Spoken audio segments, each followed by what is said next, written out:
আজকে রৌদের কি পরিমাণ তাপ দেখেন।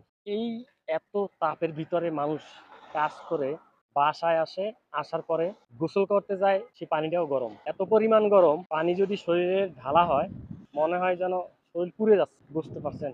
এত পরিমাণ গরম, যে বাতাসটা চলতেছে বাতাসটাও শরীরে লাগতেছে, মনে হচ্ছে যেন আগুন মারতেছে। তার ভিতরে বাতাসের সাথে আবার বালু, তাকানো যায় না। কি একটা অবস্থা! এত কষ্ট করে, এত পরিশ্রম করে টাকা ইনকাম করে সেই টাকা আবার ফ্যামিলির জন্য পাঠানো হয়, কিন্তু পর্যাপ্ত পরিমাণ টাকা না পাঠাতে পারলে তারা আবার খুশি না, তাদের মন খুশি করা যায় না। প্রবাসীদের কষ্টের কোনো শেষ নেই। মানুষ এত কষ্ট করে, তারপরও তাদের এই কষ্ট কেউ দেখে না, কেউ বুঝতে চায় না যে তাদের এতটা কষ্ট, কেউ বোঝার চেষ্টাও করে না। এই কষ্টগুলো সবার চাহিদা শুধু একটাই, চাহিদা মতন তাদের স্বয়ংসম্পূর্ণভাবে দেওয়া না যায় তাহলেই খারাপ।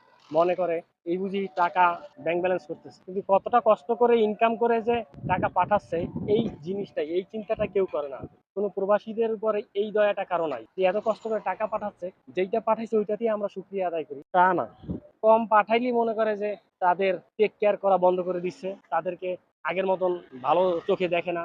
এই রকমের বিভিন্ন অপবাদ দেওয়া শুরু করে প্রবাসীদের। এক কষ্ট সবাইকে ছেড়ে প্রবাসে থাকা, দ্বিতীয় কষ্ট অক্লান্ত পরিশ্রম করতে হয়, ৩ নাম্বার কষ্ট এত পরিশ্রম করার পরে বাসায় এসে নিজের কাপড়টা নিজের ধুইতে হয়, রান্না নিজের করতে হয়, এমনকি ঘুমানোর সময়ও অনেক সময় দেখা যায় বিভিন্ন টেনশনের কারণে ঘুমও আসে না অনেক সময়। কিন্তু ডিউটির সময়টা কিন্তু ঠিকই এক টাইমেই, ডিউটির টাইমটা কখনো পরিবর্তন হয় না। সেই সকালবেলা ৩টা বাজে, ভোর 4টা বাজে, অথবা 5টা বাজে ঘুমের থেকে উঠে সিরিয়াল দিয়ে সবার মুখ ধুইতে হয়, বাথরুম করতে হয়, আবার গাড়ির জন্য আইসা দাঁড়াতে হয়, দাঁড়াই থাকতে হয়। কাজে যাওয়ার যে স্থান, গাড়িতে উঠে কাজে যাবে, সেখানে যেতে যেতে প্রায় 1-1.5 ঘন্টা টাইম।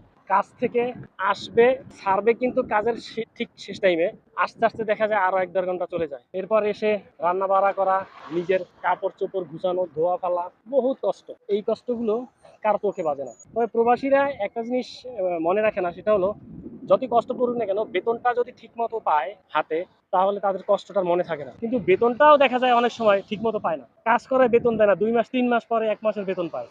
এই কষ্টগুলো কেউ দেখে না, আর এইগুলো দেখার মতন কেউ নাইও। এইটাই সবচেয়ে বড় কষ্টের কাজ। তো সবাই ভালো থাকবেন, সুস্থ থাকবেন, সবাই সবার জন্য দোয়া করবেন, বিশেষ করে প্রবাসী যারা আছেন তাদের জন্য সবাই দোয়া করবেন। আল্লাহ হাফেজ।